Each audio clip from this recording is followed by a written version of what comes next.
అయితే అనూహ్యంగా ఈ సంవత్సరం వేరే దేశాల్లో డిమాండ్ తగ్గడం మన రైతులకు చాలా నష్టపోయే పరిస్థితి వచ్చింది. ఆ విషయమే మంత్రి గారికి చెప్పాను. ఎట్టి పరిస్థితుల్లో రైతులను ఆదుకునే బాధ్యత మన మీద ఉంది. రైతులను ఆదుకోవాల్సిన అవసరం ఉంది.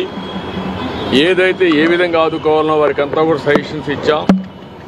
మామూలుగా అయితే ఎంఐఎస్ కింద మార్కెట్ ఇంటర్వెన్షన్ స్కీమ్ కింద 25% ఇంటర్వ్యూన్ అవుతారు.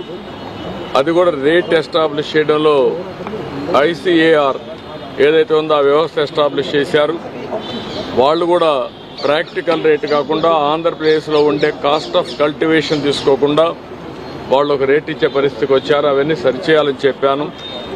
రేపు ఒక మీటింగ్ పెట్టుకొని మళ్ళీ మాకు ఒక ఇన్ఫర్మేషన్ ఇస్తా ఉంటున్నారు. రైతులను ఆదుకోవాలి. 25% సీలింగ్ చేసి అవసరమైతే వాళ్ళ యొక్క వ్యవస్థలో గ్రూప్ ఆఫ్ మినిస్టర్స్ ఉన్నారు, కమిటీ ఆఫ్ మినిస్టర్స్ ఉన్నారు. వాళ్ళు కూర్చొని నిర్ణయం చేసి రైతులకు మేలు చేయాల్సిన అవసరం ఉంది. రెండోది ఏదైతే 50% అంటే వాళ్ళు 50% ఇస్తే రాష్ట్రం 50% ఇవ్వాలనేది కూడా ఉంది. దాన్ని కూడా ఏం చేయాలో కూడా ఆలోచించమన్నాను. ఏదేమైనా రాష్ట్రంలో ఉండే రైతులకు న్యాయం చేయాల్సిన బాధ్యత ఉంది.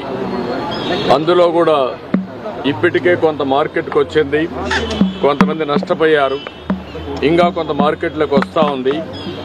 దీనిపైన ఎక్స్పోర్ట్స్ ఎందుకు తగ్గాయి, ఎక్స్పోర్ట్స్ని ఏ విధంగా స్టెబిలైజ్ చేయగలుగుతాం, రేపు ఇక్కడుండే కామర్స్ డిపార్ట్మెంట్ని అదే మరి అగ్రికల్చర్ డిపార్ట్మెంట్ మినిస్ట్రీస్ అన్ని కూర్చొని మాట్లాడి ఈ యొక్క ఎక్స్పోర్ట్స్ను కూడా ఎట్లా ప్రమోట్ చేయాలని కూడా వర్కౌట్ చేస్తామని చెప్పి హామీ ఇచ్చారు.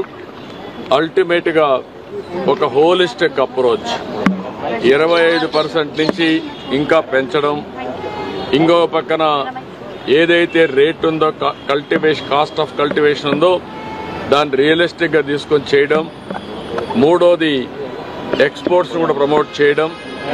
వీలైతే రాష్ట్ర ప్రభుత్వానికి ఇబ్బందులు ఉన్నాయి, తప్పదనుకున్నప్పుడు ఏం చేయాలో మేము కూడా వర్కౌట్ చేస్తాం. కానీ రైతులను ఆదుకోవడం అతి ముఖ్యమైన ఉద్దేశం. అది చేయాల్సిన కోరాను. రేపే మినిస్టర్ గారు వస్తానే ఫస్ట్ మీటింగ్ పెట్టుకొని అన్ని విధాలు ఆదుకోవడానికి ముందుకు వస్తానని కూడా హామీ ఇచ్చారు. ఎల్లుండి నేను కూడా ట్రేడర్స్తో అదే మరిగా మార్కెట్ కమిటీ వ్యవస్థ అందరితో మాట్లాడి దీనికి కారణాలేంటి, ఏ విధంగా స్టెబిలైజ్ చేయాలి, ఏ విధంగా రైతులను ఆదుకోవడం కోసం అన్ని ప్రయత్నాలు చేస్తున్నాం.